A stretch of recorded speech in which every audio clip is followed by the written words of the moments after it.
이제 아브라함의 믿음 문제를 한번 살펴봅시다. 전에 앞선 시간에 제가 여러분들한테 그 질문했어요. 하나님을 믿는 우리 그 믿음이 강한 신도들, 지금 하나님이 당신한테 자식을 칼로 죽여서 불로 꼬실러서 제사를 올려라 하면 할 수 있겠느냐고 제가 물었어요. 불가능한 거거든요. 근데 아브라함은 이걸 했어요. 성경 기록에 보면 했어. 그걸 했다. 그런 믿음이 어디서 나왔는가? 믿음 체계는 무엇인가 도대체? 이것에 대해서 이제 살펴볼 시간입니다. 여러분, 믿음이란 게 뭘까? 믿음. 믿는다. 내가 믿는다라는 건 뭘 의미한가예요. 믿는다.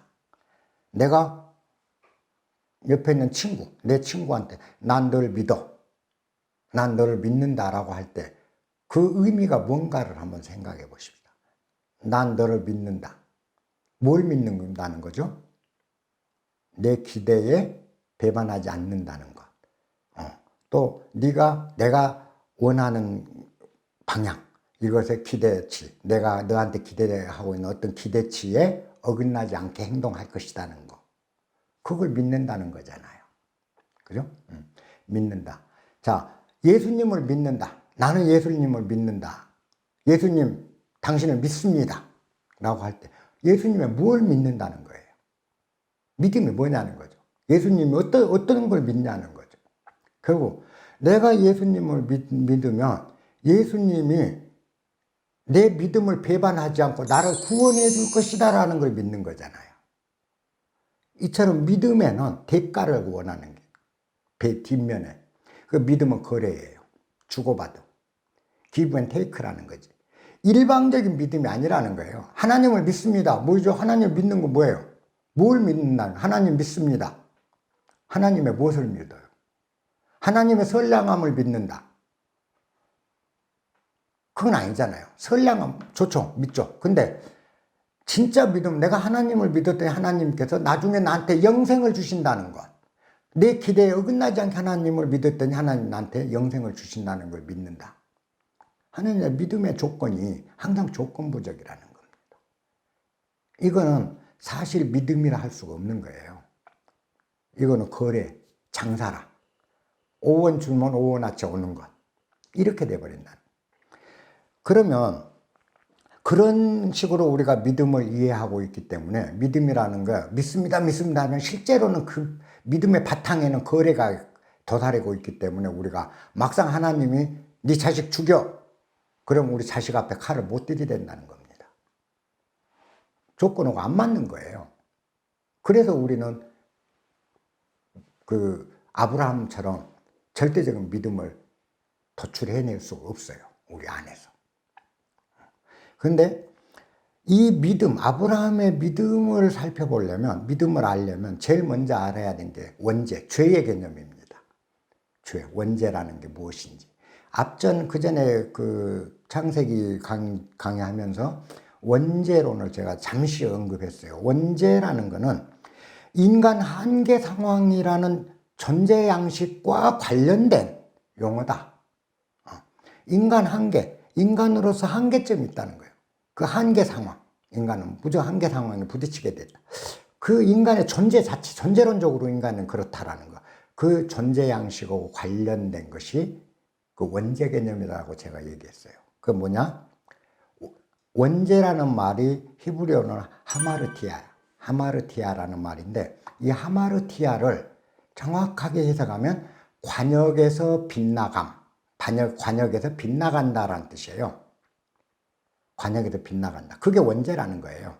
그 관역에서 빗나가는 게 뭐죠?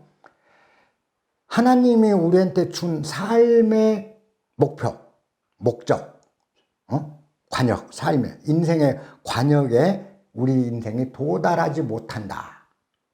왜 도달하지 못하냐? 우리가 갖고 있는 태생적인 한계 상황이 있다. 그래서 하나님이 준 목표점에 우리가 이르지 못하고 자주 빗나간다. 요게 죄라는 거예요. 이게 죄야. 그런데 여러분, 그러면 한번 여쭤볼게요. 각자가 한번 자신에게 질문해 보세요. 내 삶의 목적지, 내 삶의 관역은 뭐냐는 거죠. 여러분 삶의 관역이 뭐예요? 돈? 명예? 이게 목적지일까요? 최종 목적이 돈과 명예일까요? 아니면 자식 낳는 거, 행복해지는 거, 똑똑해지는 거, 지혜로워지는 거. 이게 최종 목표, 표적지, 관역이 됐냐는 거지. 근데 관역에 그래도 딱 맞추는 건데 목적이 아니잖아요, 그것들이. 우리는 아무리 살펴봐도 제 경우, 내 경우 나는 수없이 나를 반추해 봤어요. 내 삶의 목적이 뭐지? 목적지가 어디지? 하느님에게 이르는 게다. 내 삶의 목적지는 내가 하느님 앞에 서는 거다. 여기 과연 목적지냐? 이런 문제죠. 근데 사실 삶이라는 건 도달해야 될 목표가 없어요. 하느님이 우리한테 이렇게 살아라. 이것이 참 삶이다라고 삶의 길을 제시해 준 적이 없다라는 겁니다. 그렇다면 뭐냐? 삶에는 일정한 목적지가 있질 않다. 우리가 꿰뚫어야 될 관역이 없다라는 겁니다, 삶은. 근데 마치 우리는 무슨 관역이 있는 것처럼 착각을 해요. 그래서 그 목표로 뭔가 의지도 않은 목표를 향해서 간다고 생각을 해. 그러다 보니까 항상 어긋나 있는 거야. 목표가 원래 우리 인생에 없는데 가상적인 목표를 지금 멋대로 목표가 있다라고 생각하고 목적이 어긋났다 그런 거예요. 근데 진정한 구원의 길은 뭐냐? 목적이 없음을 알고 사는 거예요. 삶의 목표점이 없다라는 겁니다. 그럼 뭐죠? 어떤 삶을 살든 옳은 거야. 틀린 게 없어. 다 도달돼, 목적지에. 어떤 삶이든 다 목적지니까. 이쪽도 목적지, 저쪽도 목적지라는 거죠.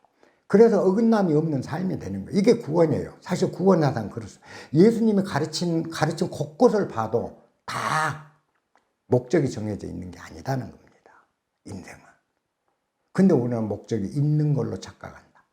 아브라함이 이걸 안 거예요. 이걸.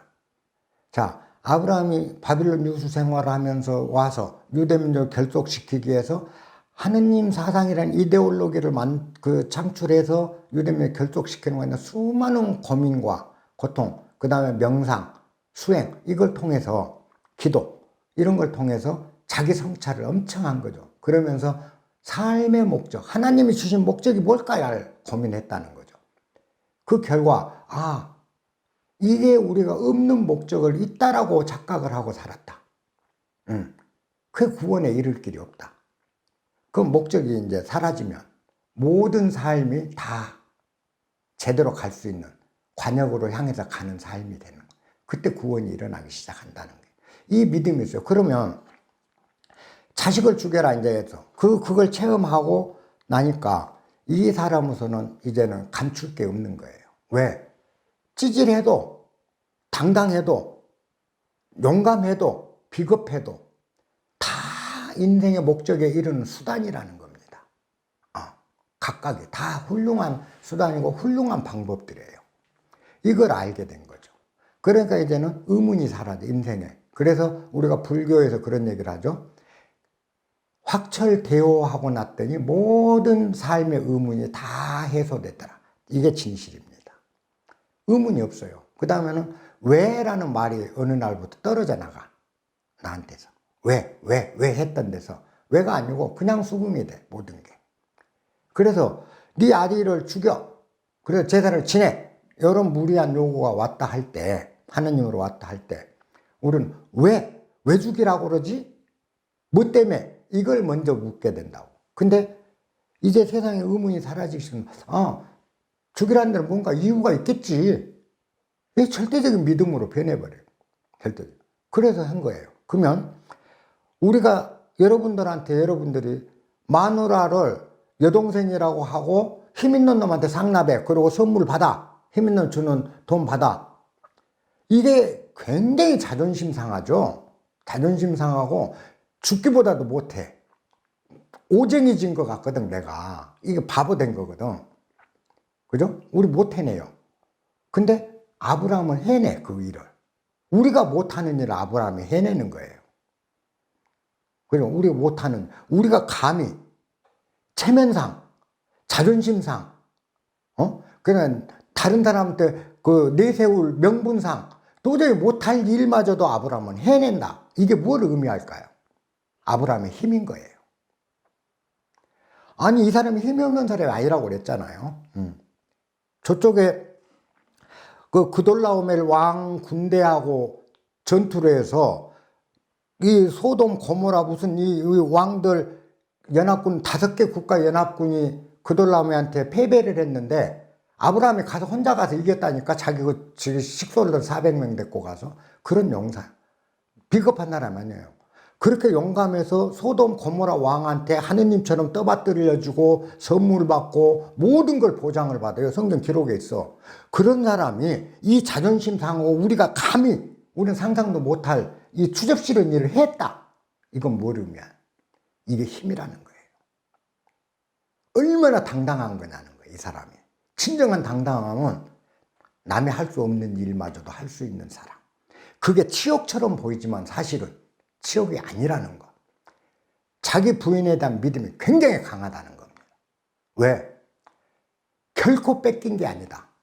일시적으로 파라오에게 가서 이 형편상 당시 파라오 같이 힘 있는 사람이 뺏으려고 보면 무슨 짓을 해서라도 목을 자르고 아브라함 죽이고 다 죽이고라도 이쁜 여자 뺏어 간다니까. 아브라함이 막을 길이 없어요. 막을래 못 막는 거예요. 뺏으려고 마음먹으면.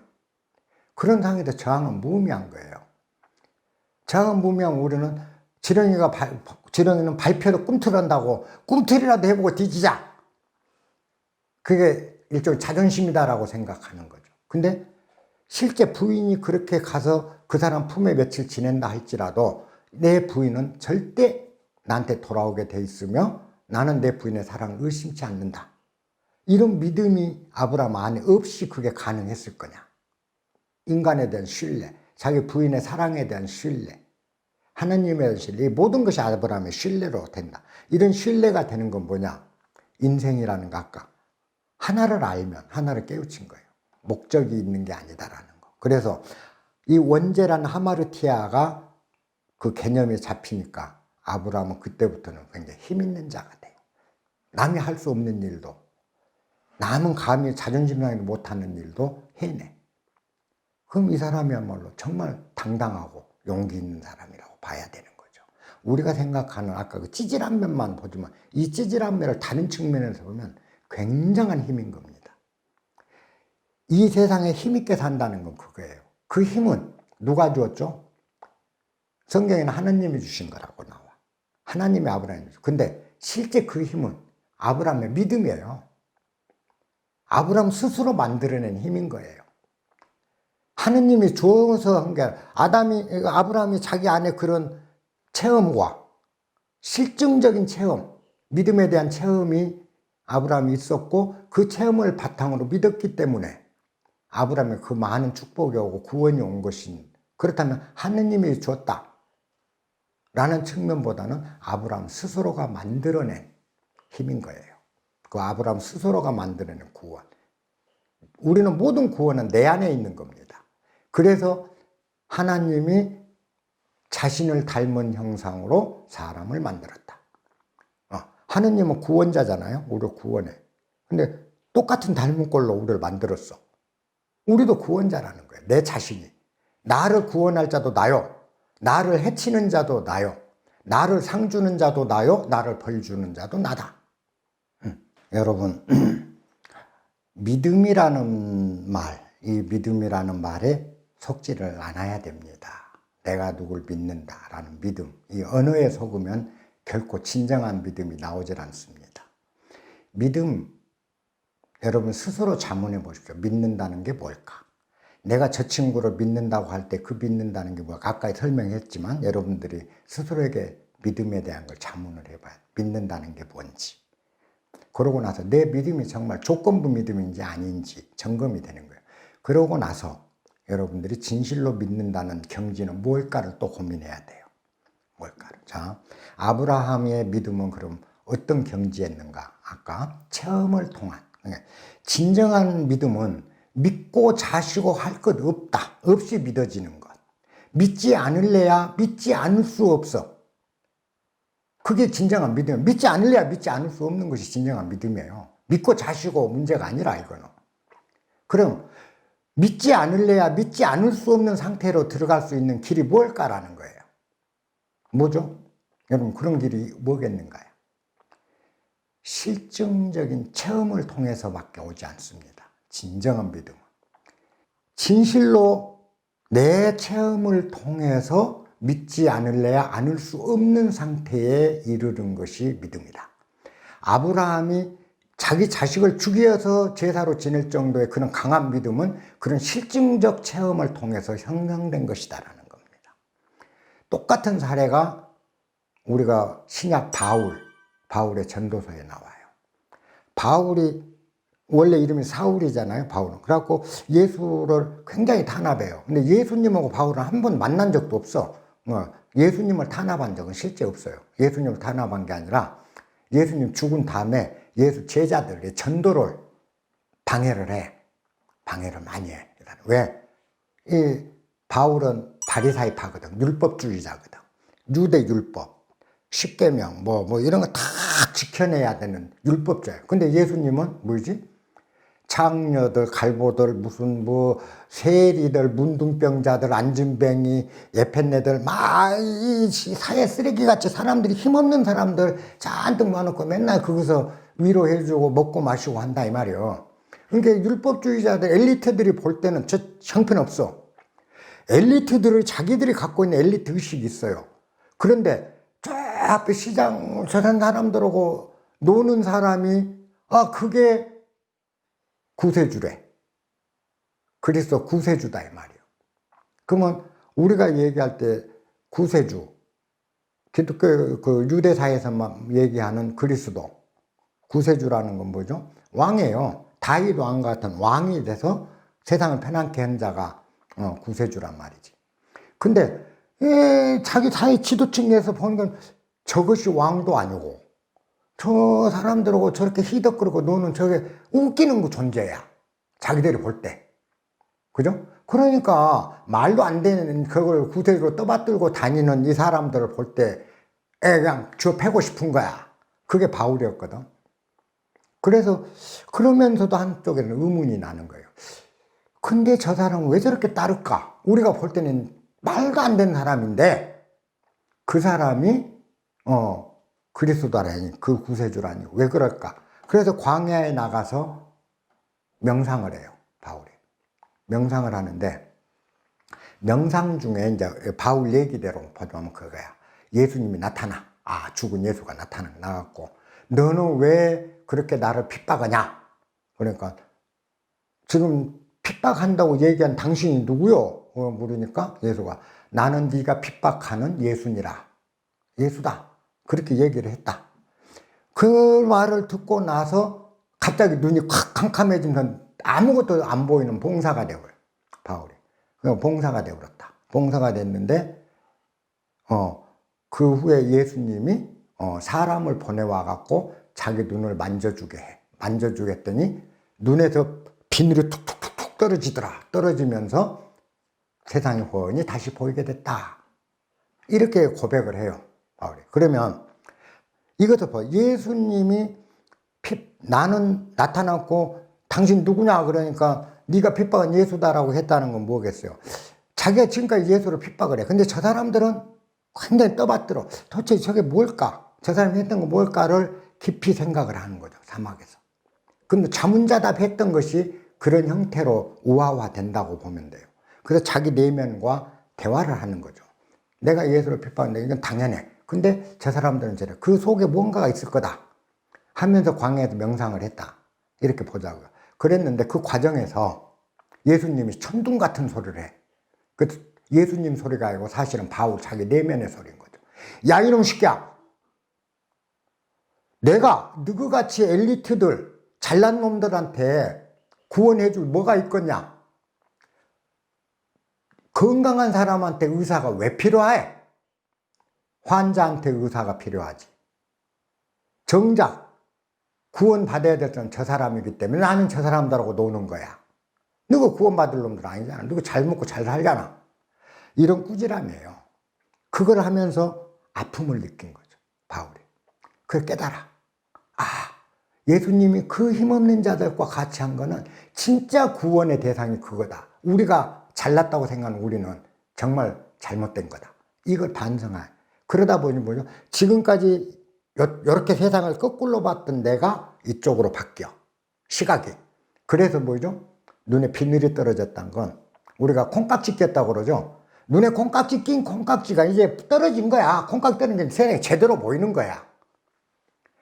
그 뭐 비늘이 예수님이 사람을 보내서 그게 싹 눈을 만져주니까 눈에 비늘이 툭툭툭툭 떨어졌다. 뭐 큰 잉어 비늘 같은 눈에 그랬던 이 기적같이 보이죠? 기적이란 얘기가 아니에요. 잘못 봤던 세상을 제대로 보게 됐다. 그러고 나니까 바울이 실증적으로 이제는 그 키에프 와 다 실증적 체험이 되기 시작한 거예요. 진리의 세계가. 그러니까 바울이 그때부터 탄압에서 돌아서서 최고의 전도사도 오늘날 기독교를 형성시키는 최고 1등 공신이 되잖아요. 이처럼 믿음이라는 거는 실증적 체험에서 오는 겁니다. 우리가 아브라함이 그만한 믿음을 가졌던 건 그와 같은, 그분이 어떤 체험을 했는지는 우리가 알 수 없지만 그와 비슷한 실증적 체험을 통해서 진리의 세계에 접했다. 그럼 이 실증적 체험은 어떻게 할 수 있는가? 딱 한 가지 방법. 언제나 성찰하라.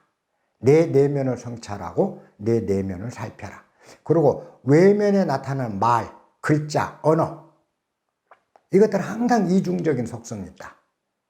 언어에 속지 않고 진실을 추구할 때는 내 내면을 통해서 깨달아 나간다. 그게 실증적 체험. 그렇게 됐을 때 이제는 더 이상 의문이 없는 세상이 다가온다. 의문이 없으니까 뭐죠? 모든 게 해결되는 세상이에요. 모든 게 해결돼.